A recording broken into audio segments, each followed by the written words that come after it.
एक बार एक व्यक्ति गौतम बुद्ध के पास गया और बोला, बुद्ध, मैं अक्सर लोगों को यह कहते हुए सुनता हूं कि हम जो सोचते हैं वही बन जाते हैं। इसलिए मैं आपसे जानना चाहता हूं कि हमारा जीवन हमारे विचारों से कैसे जुड़ा है और हमारे विचार हमारे जीवन को किस हद तक प्रभावित करते हैं। बुद्ध ने कहा है कि यह सत्य है कि मनुष्य जो सोचता है वही बन जाता है। कोई भी विचार जिसे हम लंबे समय तक अपने मन में रखते हैं और उसके बारे में बार बार सोचते रहते हैं, हम वैसे ही बन जाते हैं। लोग उन्हीं के साथ अपना निर्माण करते हैं, विचार जिसके बारे में वह लगातार बनता रहता है। व्यक्ति का चरित्र उसके विचारों से भी बनता है। यदि विचार अच्छे हैं तो चरित्र भी शुद्ध होगा और यदि विचार ही प्रदूषित हैं तो चरित्र भी बुरा होगा। अगर आप ध्यान से देखेंगे तो पाएंगे कि आपके जीवन का हर पहलू आपके किसी न किसी पहलू से जुड़ा है।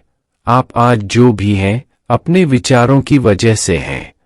आपके विचार अच्छे या बुरे किसी न किसी तरह से आपके जीवन को अच्छा या बुरा बना रहे हैं। हम जैसा सोचते हैं वैसा ही हमारा चरित्र बन जाता है। जिस प्रकार स्वस्थ बीज के बिना कोई वृक्ष विकसित नहीं हो सकता, उसी प्रकार अच्छे विचारों और अच्छे चरित्र के बिना कोई भी मनुष्य सफल नहीं हो सकता।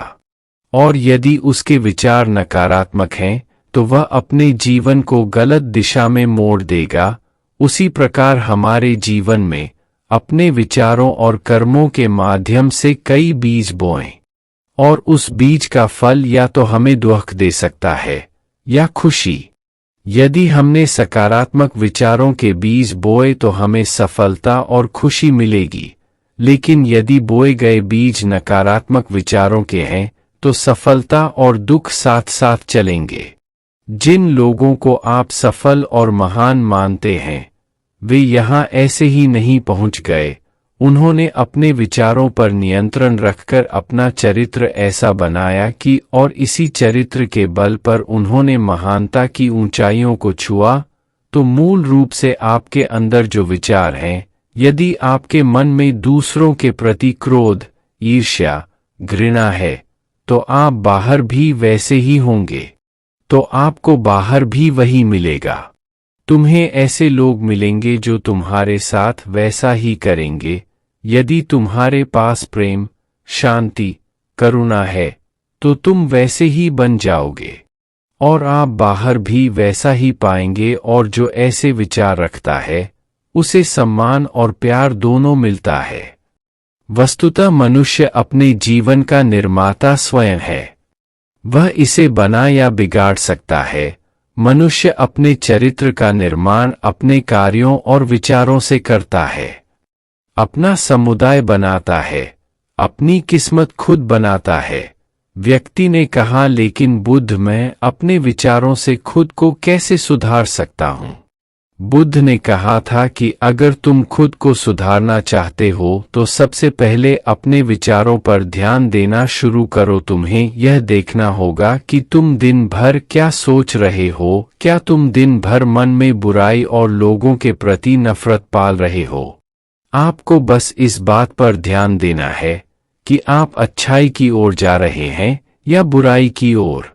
जब आप अच्छे से समझ जाएंगे कि आपके दिमाग में अच्छे विचार चलते हैं या बुरे, तभी आप अपने सोचने के तरीके में बड़ा सकारात्मक बदलाव कर पाएंगे।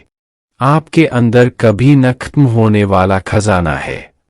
आप नहीं जानते कि आप क्या कर सकते हैं, आप किस तरह की अद्भुत शक्तियां प्राप्त कर सकते हैं। आपने महान योद्धाओं और महान लोगों के बारे में तो सुना ही होगा। यदि आपको उनकी शक्तियों पर विश्वास नहीं है, आपको बस यह मानना होगा कि आग के बिना धुआं नहीं होता। जरूर उनमें कुछ तो बात होगी जिसकी वजह से उनके बारे में इतना कुछ लिखा और कहा गया है। तो वे कौन लोग थे जो दुनिया में महान योद्धा और आदर्श के रूप में पूजे जाते थे? अगर हम थोड़ा और गहराई से सोचें तो ये वे लोग थे जिन्होंने अपने भीतर के अटूट खजाने को पहचाना। वे लोग अभ्यास करते रहे और सभी की भलाई करने वाले लोगों की मदद करके खुद को बेहतर बनाते रहे और वे दुनिया में महान और अमर हो गए। और अगर आप भी ऐसा ही करना चाहते हैं तो सबसे पहले आपको अपने विचारों पर ध्यान देना होगा। बुद्ध ने आगे कहा, एक मानव मन बगीचे से तुलना की जा सकती है। जैसे बगीचे को साफ और सुंदर रखना समय समय पर उसमें उगने वाले खरपतवार को हटाना पड़ता है, रोज पानी देना पड़ता है, पौधे की देखभाल करनी पड़ती है, उसी तरह हमें अपने मन को भी सुंदर और सकारात्मक बनाए रखने के लिए उसका ख्याल रखना होगा। इसमें से लगातार नकारात्मक विचारों को हटाकर सकारात्मक विचारों को जगह देनी होगी। इसके लिए हमें डर, चिंता, नफरत और ईर्ष्या जैसी भावनाओं से खुद को दूर रखना होगा। और इसके लिए आपको अपने अंदर चल रहे विचारों पर लगातार ध्यान देना होगा।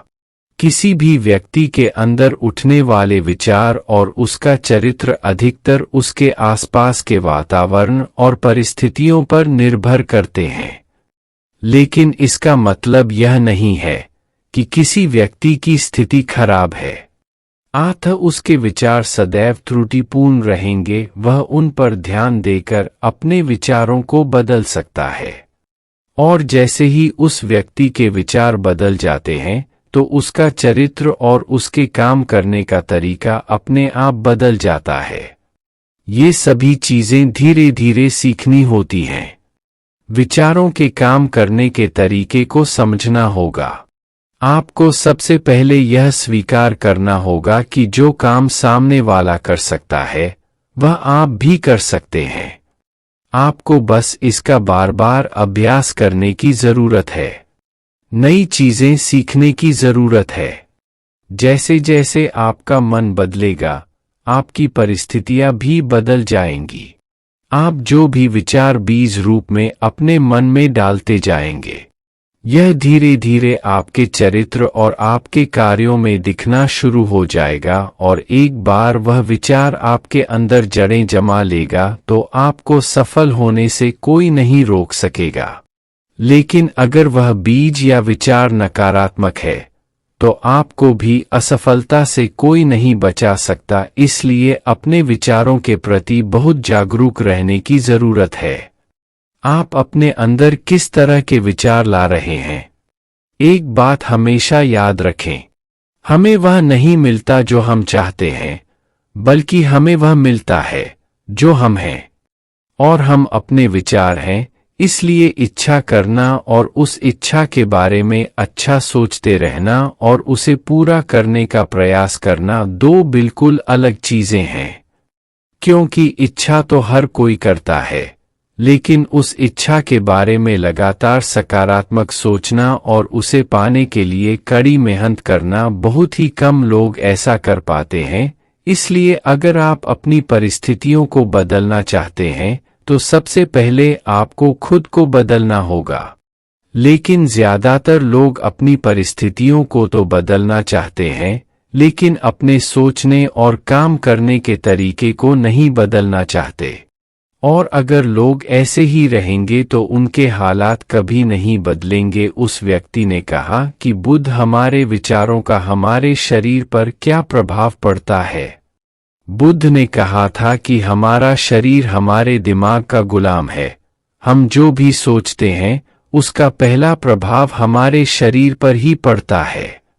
आपने देखा होगा कि जो लोग बहुत अधिक चिंता करते हैं और डरते हैं वे जल्दी बीमार पड़ जाते हैं।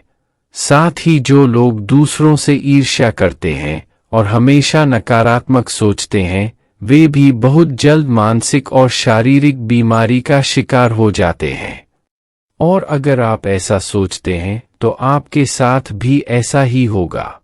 इसके विपरीत जो लोग हमेशा खुश रहते हैं वे दूसरों के बारे में अच्छा सोचते हैं, हमेशा स्वस्थ रहने के बारे में सोचते रहते हैं, तो उनकी ऊर्जा एक समान हो जाती है और इस ऊर्जा का सकारात्मक प्रभाव सबसे पहले उनके शरीर पर पड़ता है, क्योंकि जिस व्यक्ति का मन शांत होता है उस व्यक्ति के शरीर की आधी बीमारी अपने आप ही खत्म हो जाती है। हम स्वस्थ रहेंगे या बीमार, यह हमारे आसपास के माहौल और परिस्थितियों के अलावा हमारी सोच पर भी निर्भर करता है। एक कमजोर और बीमार विचार हमारे शरीर को भी कमजोर और बीमार बना देता है। आपने अपने आसपास देखा होगा कि जो लोग बीमार होने से सबसे ज्यादा डरते हैं, जो सबसे ज्यादा बीमार पड़ते हैं, इस डर ने लाखों लोगों की जान ले ली है। इसके विपरीत जो लोग अपने शरीर के बारे में अच्छा सोचते हैं, वे स्वस्थ और मजबूत महसूस करते हैं, और जिनके विचार शुद्ध होते हैं उनका शरीर स्वस्थ और मजबूत हो जाता है। वैसा ही हमारा शरीर सिर्फ एक उपकरण है और हमारा मस्तिष्क इस उपकरण को नियंत्रित कर रहा है। जैसे अच्छा भोजन हमारे शरीर के लिए जरूरी है, उसी तरह अच्छी सोच यह हमारे शरीर के लिए भी बहुत महत्वपूर्ण है। जैसे ही आपके विचार शुद्ध हो जाएंगे, इसका सबसे पहला असर आपके शरीर पर दिखाई देगा। एक शुद्ध और सकारात्मक दिमाग आपको कभी भी खराब खाना खाने नहीं देगा, इसलिए सबसे पहले अपने दिमाग को सुरक्षित रखें, फिर यही दिमाग आपके शरीर को हर बीमारी से बचाएगा। यदि कोई बीमार और कमजोर व्यक्ति अपने शरीर को पूरी तरह से स्वस्थ बनाना चाहता है तो उसे सबसे पहले अपने शरीर को ठीक करना चाहिए, विचार और उसका मन। उसे प्रकृति के संपर्क में रहना चाहिए, उसे सूरज की रोशनी में रहना चाहिए और एक सेकंड के लिए भी अपने शरीर के बारे में नकारात्मक नहीं सोचना चाहिए। वह जैसा स्वास्थ्य चाहता है वैसा ही उसे महसूस करना चाहिए और पूरा विश्वास है कि वह वैसा बन सकता है। उस व्यक्ति ने कहा, बुद्ध, अब आप मुझे बताएं कि हमारे विचार हमारे लक्ष्य को कैसे प्रभावित करते हैं। बुद्ध ने बताया कि जब तक आपका लक्ष्य आपके विचारों के अनुरूप नहीं होगा तब तक आपको सफलता नहीं मिल सकती है। कहने का मतलब यह है कि आप हर दिन एक नई चीज सोच सकते हैं, जो मैं आज चाहता हूं यह बनना, कल मैं वह बनना चाहता हूं, या बाद में कुछ और। लेकिन जब तक आप अपने लिए कोई लक्ष्य निर्धारित नहीं करते तब तक आप कोई भी बड़ा काम नहीं कर सकते, क्योंकि नियम यह है कि जो काम हम बार बार करते हैं उसी काम में हम आश्चर्यजनक सफलता हासिल कर सकते हैं। अगर आप हर दिन अपना लक्ष्य बदलते रहते हैं तो आप कहीं नहीं जा रहे हैं। इसलिए आपके जीवन में एक निश्चित लक्ष्य होना चाहिए और आपको अपनी पूरी मेहनत और लगन से उस लक्ष्य को पूरा करने का प्रयास भी करना चाहिए। और इसके लिए आपको अपने सभी विचारों को अपने लक्ष्य पर केंद्रित करना होगा, अन्यथा आपके विचार बिखरे रहेंगे। और हो सकता है कि एक बार आप असफल हो जाएं या आपको शुरुआत में कोई सफलता न मिले तो दूसरों को देखकर आपके मन में यह ख्याल आने लगा कि यह काम तो आसान है। जब वह इस काम में सफल हो सकता है तो मैं भी सफल होकर अच्छा पैसा और नाम कमा सकता हूं, और यह भी संभव है कि इस काम में असफल होकर भी तुम दूसरी तरफ भागो, और ऐसा करते समय आप कई काम करते हैं। लेकिन हो सकता है कि आप किसी एक चीज में सफल न हो पाएं, इसलिए आपको पहले एक चीज तय करनी होगी, तभी आपके विचार एक काम पर फोकस कर पाएंगे। अब आपका वह लक्ष्य कुछ भी हो सकता है, चाहे मन की शांति पाना हो या अमीर बनना हो, लेकिन याद रखें लक्ष्य वही है जो आपके विचारों को एक दिशा में केंद्रित रख सके। यदि आप बार बार अपने लक्ष्य हासिल करने में असफल हो रहे हैं तो इसका मतलब यह नहीं है कि आप इसे हासिल नहीं कर सकते, बल्कि इसका मतलब है कि आपके पास अपने लक्ष्य को हासिल करने का तरीका गलत है। इसलिए आपको अपना लक्ष्य नहीं बदलना है, बल्कि अपनी सोच और अपने काम करने का तरीका बदलना है। अगर आप ऐसा करेंगे तो आप धीरे धीरे सीख जाएंगे और अपने लक्ष्य तक पहुंच जाएंगे। अपनी असफलताओं से कभी मत डरो।